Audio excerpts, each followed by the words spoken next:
doing our segment of Whine and Wine. Some of us have wine here today. Some of us are here to wine. I'm Luz. I'm your host, and we do have a special co-host today, Joshua Stickels, and we have our guest below, Julee Balk. Hi, Julie. So we're gonna be simply discussing today, right, the differences between what a writer is and what an author is. Julie here is an author for the book "The Things We Keep," which is a beautiful book about a mother-daughter relationship. Correct, Julie? If you want to go ahead and give us some rundown about your amazing book about yourself, and then we'll hop to it. Sure. So, yes, now I would call myself an author, which is why I came on this show today. I wrote The Things We Keep, and it came out in July. My daytime job is also a writer, so it's a very confusing world I live in. So when I heard this topic, I knew that I was probably a good one to sit down with you and explain the difference and explain why all that nomenclature, we should throw it out the window anyways. So. I agree with that. I'm excited, to have you on here to be explaining all that to us, because a lot of people, presume since I'm a writer, therefore I am an author, and vice versa. I've heard people say, well, I was an author, now I'm just a writer. So exactly, yeah, you're shaking your head at us. It's confusing. That's why we're all in therapy. Yes, that is true. That's why we're all there, because we're trying to figure out what we're doing with ourselves and what we're going to be doing and what we're not. But, I'm just curious, to hear your perspective of what makes a writer different from an author. Shouldn't a writer call themselves an author because they wrote a story, or is that separate from when, you just write let's say you publish a book and you make it, put it out there? Is it different to you, would you say? Like, I wrote a short story and I went ahead and I wrote it and therefore I'm an author, or is there more to that? Yeah, so in my experience, well, I'm here to talk about me, is that I was a copywriter in advertising, and then I was a creative director, and then I became a freelance writer when I had my daughter. I thought that would be easier. And whenever anybody asked me what I did for a living, I was like, I'm a writer, and people would get all excited. And then I'd tell them what I did, and I'm like, branding, advertising, campaigns, and then people would be like, nobody likes advertising. So I'm like, yeah, whatever, pays the bills. Then when I was writing my book, I realized I would still just say I'm a writer, and I'd same old thing, this is what I do. Never would say I'm writing a book, wouldn't call myself an author, unless I was drunk at a party. Then I might say I'm writing a book and tell people about it and spend too much time talking about it, and then I'd be alone at the party. But then when The Things We Keep came out in July, I realized I liked answering that question. People would be like, what do you do for a living? And I'd say, I'm a writer, but I'm also an author, and I have this book and it just came out, and let me get your phone and I'll show you how to buy it on Amazon. And it was I became a different person.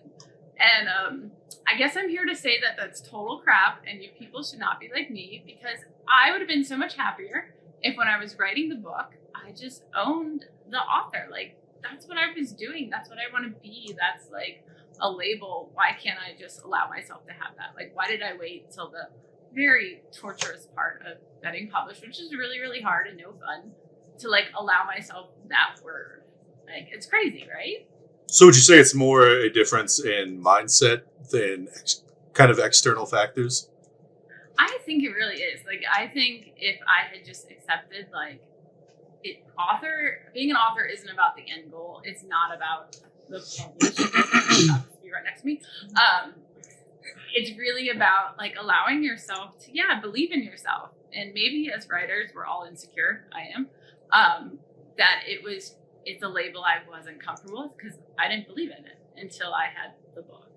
But that's kind of sad. So I'm hoping other writers will be own the word before I did.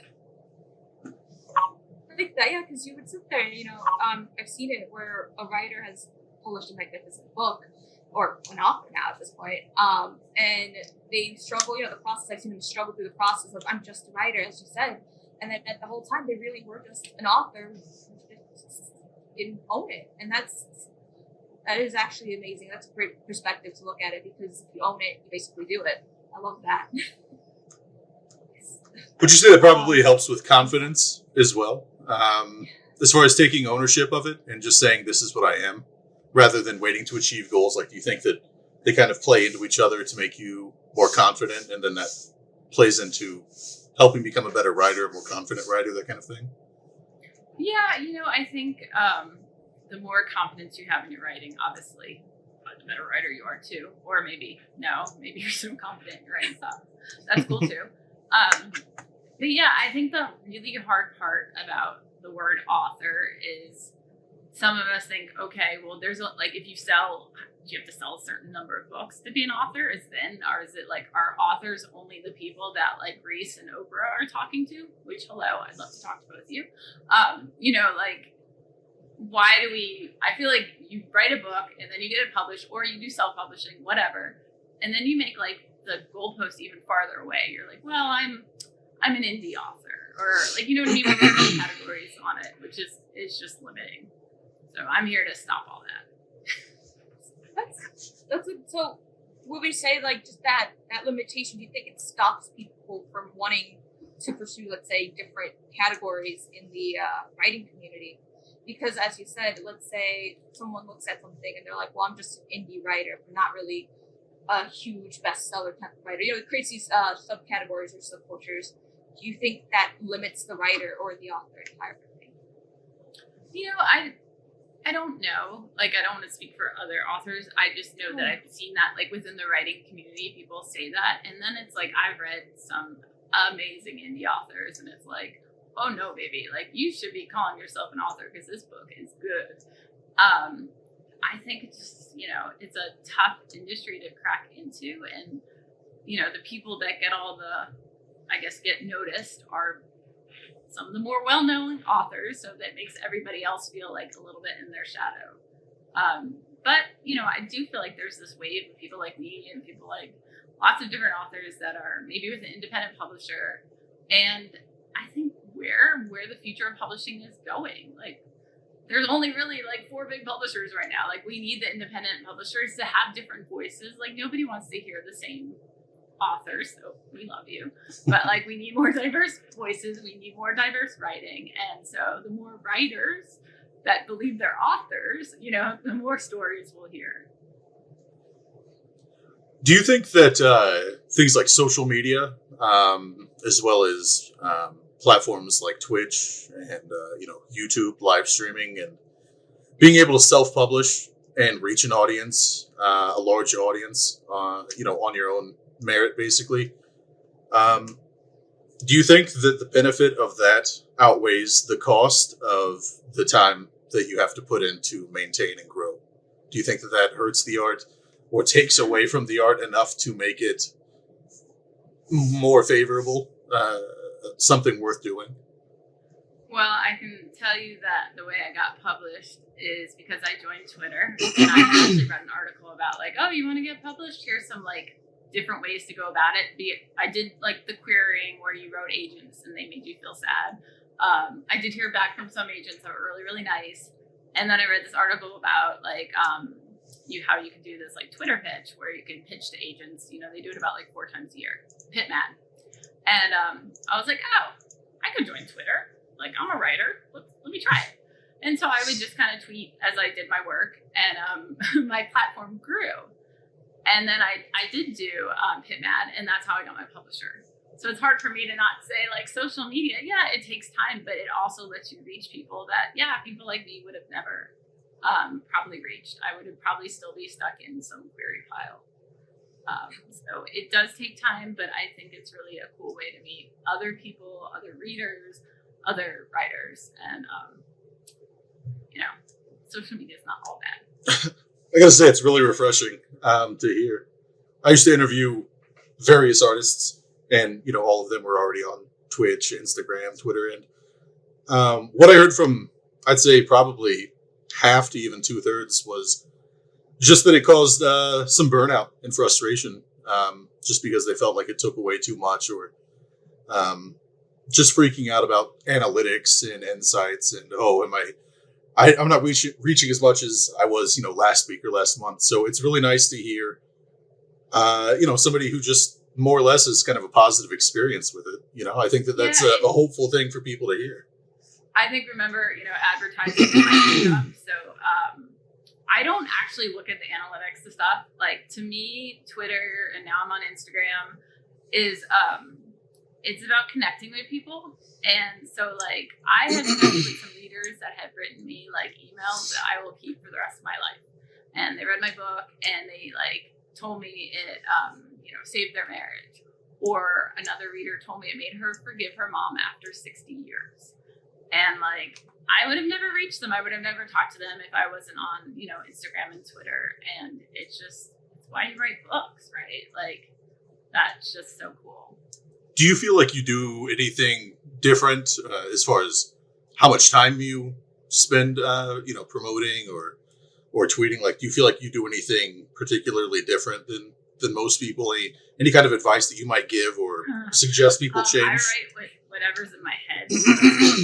Probably terrible advice, depending on your head. I think I'm really honest and authentic. Like, I'm me. Like, if you like me, great. If I'm annoying, don't follow me. It's cool.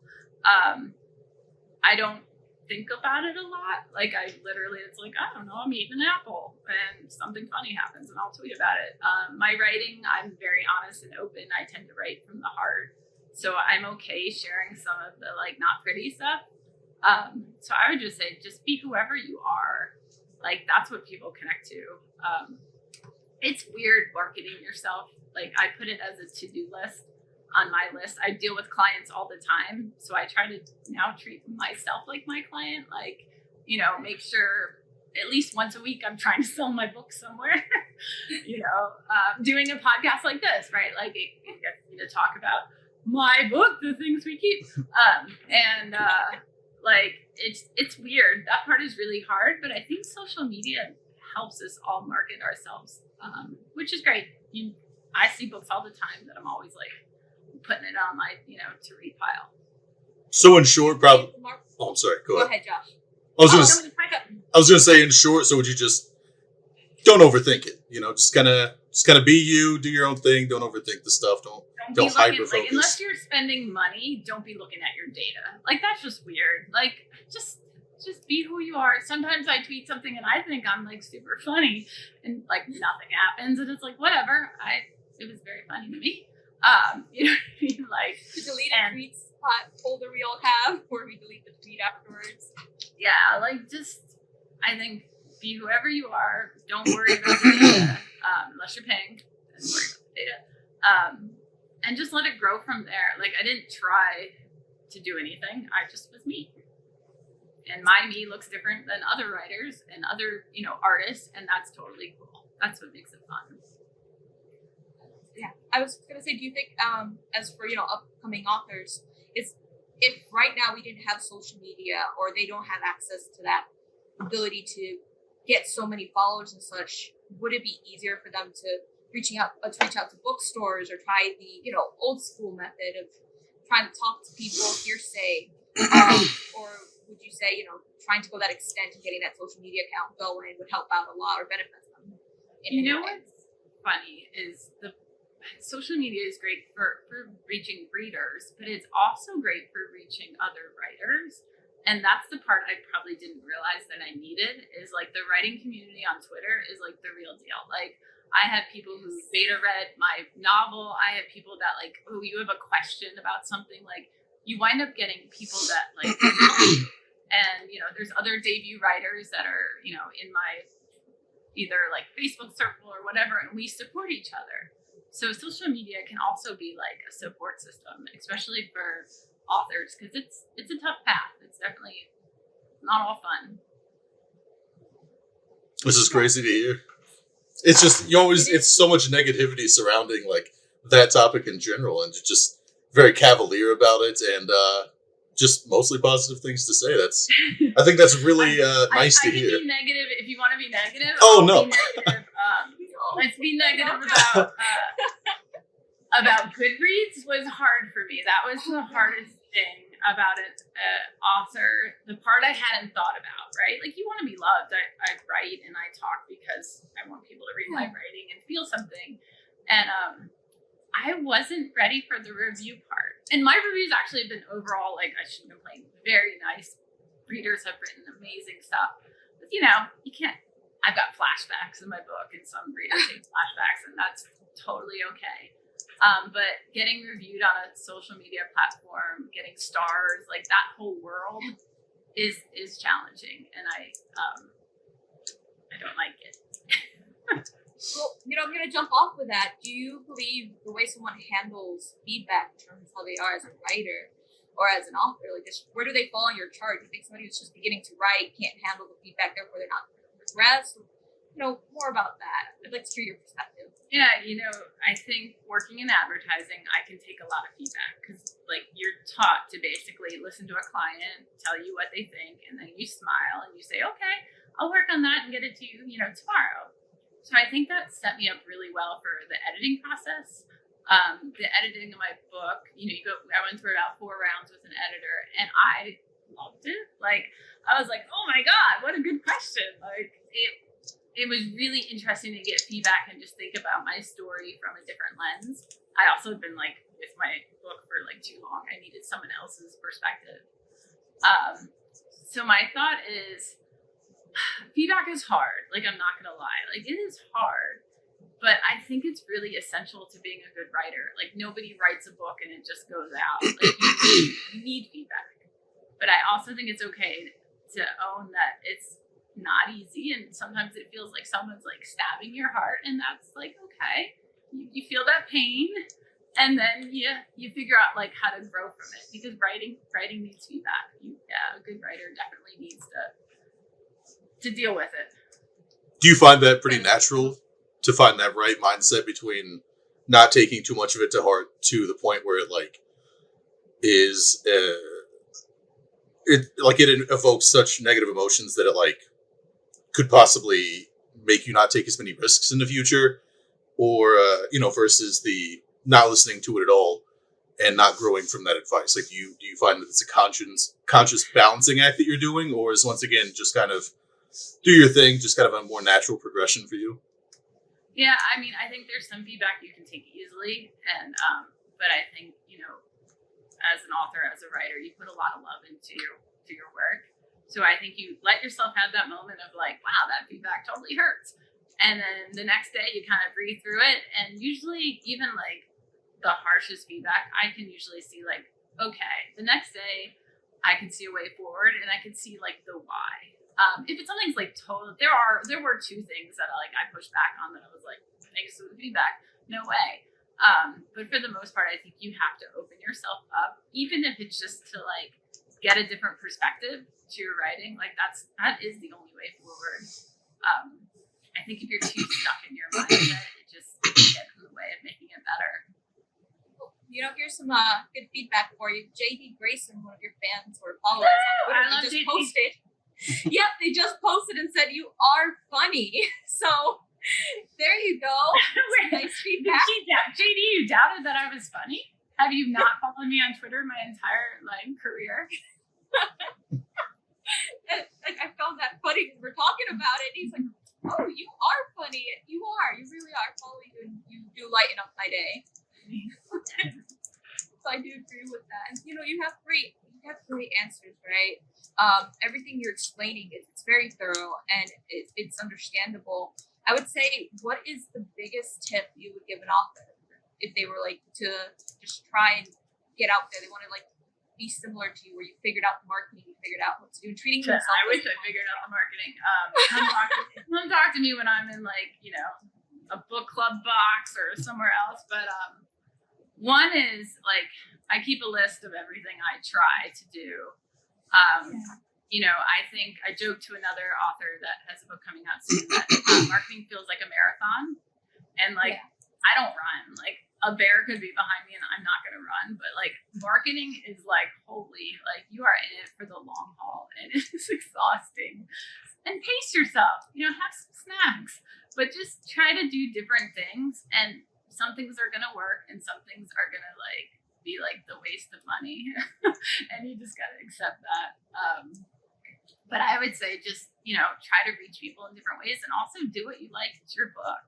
Like, I found the blog tours on Instagram really fun because I think I like seeing my book look pretty. And I didn't expect that. I was like, this is fun. I want to do more of this. I will give you my book if you write about it and make it look pretty.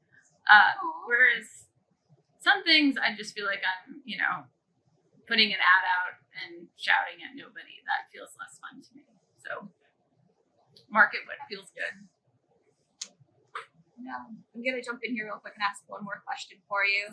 Is how do you manage to not stress yourself out, dividing your personal life between writing? Because, when we get into writing and marketing and all that, we become obsessive. We're like, we want this to be out there. It has to get out there.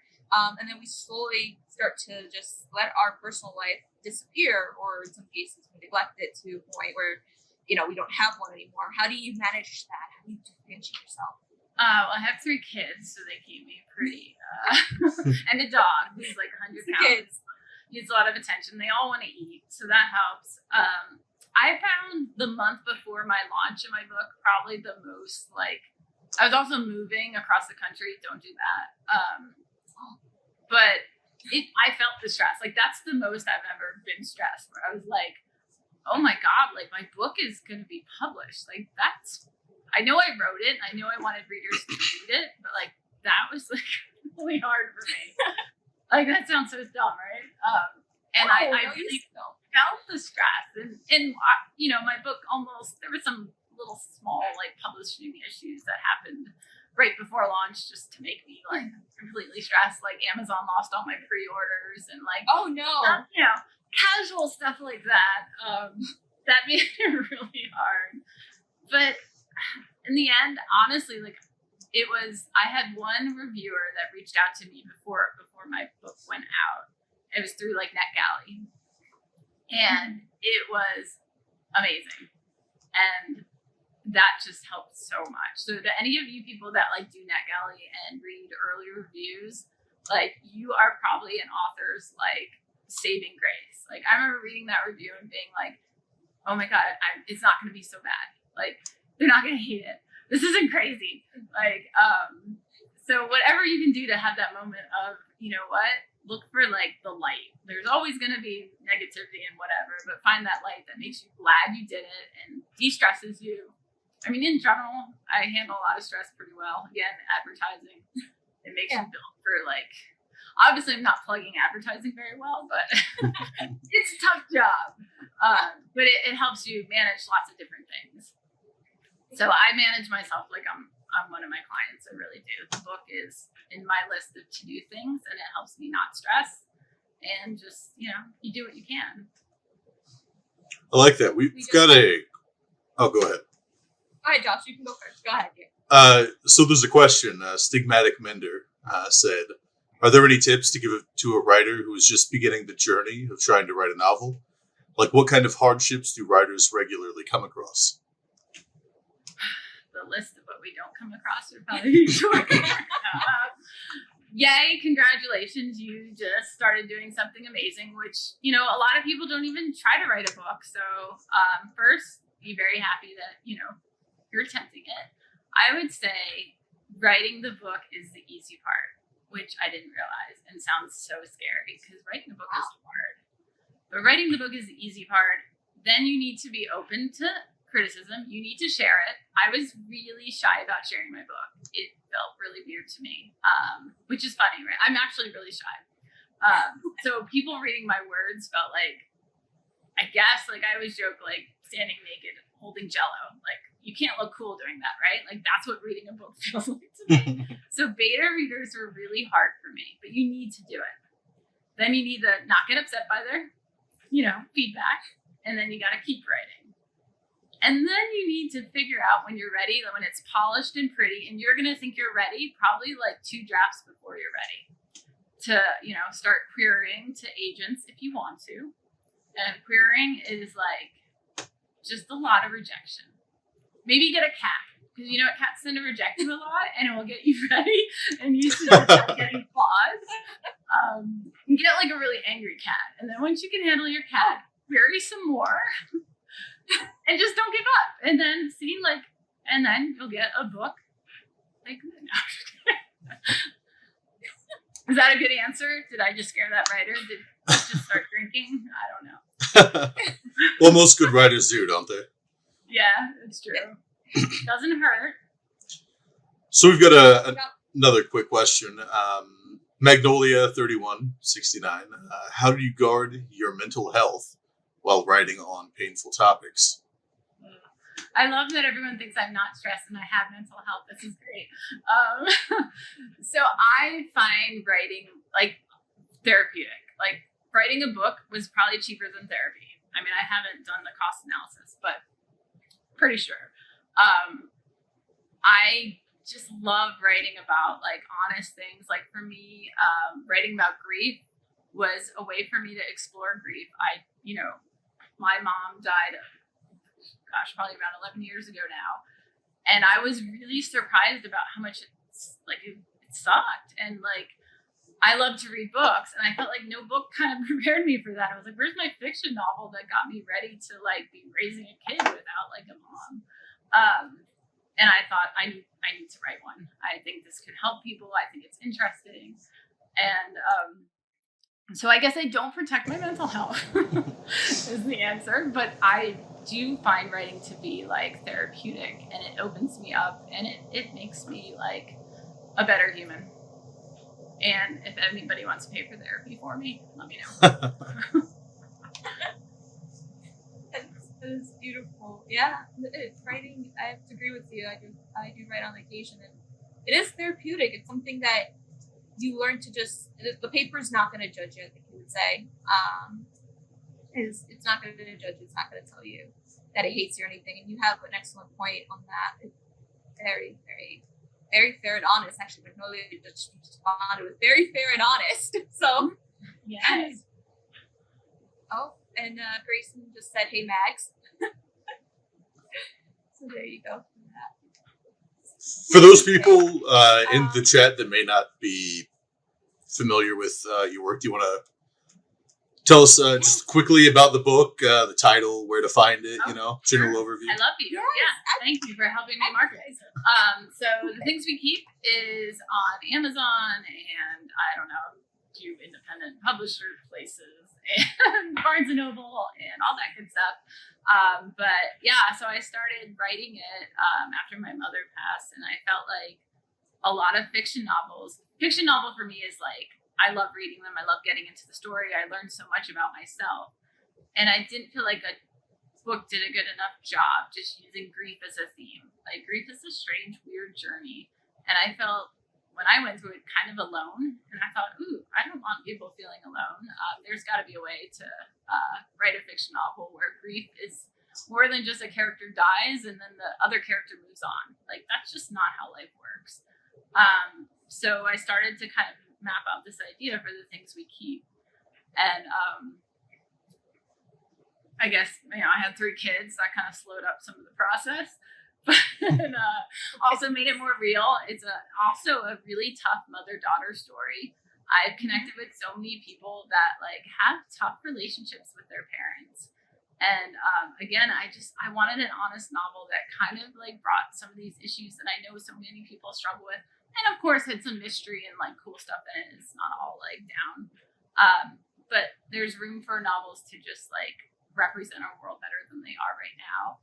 And as a woman who, as I said, I got 3 kids, I'm a writer during the day, I've got this novel, like I juggle like the whole world, right? And then I have a glass of wine and life is good. And I wanted a novel that kind of brought this like women today, like a story that represented that better. So all these things were in my head, and that's how you got The Things We Keep. And I think that's why it's connecting with people, because it is honest, and I'm not afraid to write about things that are emotional, uncomfortable, sad. I like that. Go ahead, I'm sorry.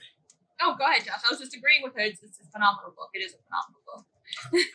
Well, the one kind of stock, boring question that I do want to ask is, just for my own curiosity, is who do you would say has been not necessarily your favorite authors or artists, but the ones that you feel kind of had the most impact in shaping kind of who you are as a writer right now?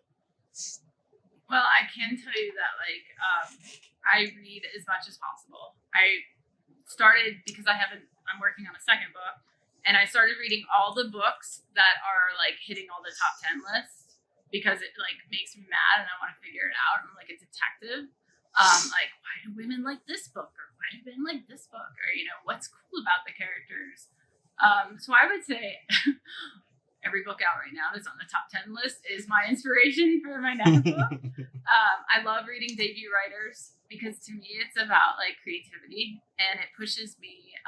And because reviews suck, so I always offer to write reviews for people, especially debuts.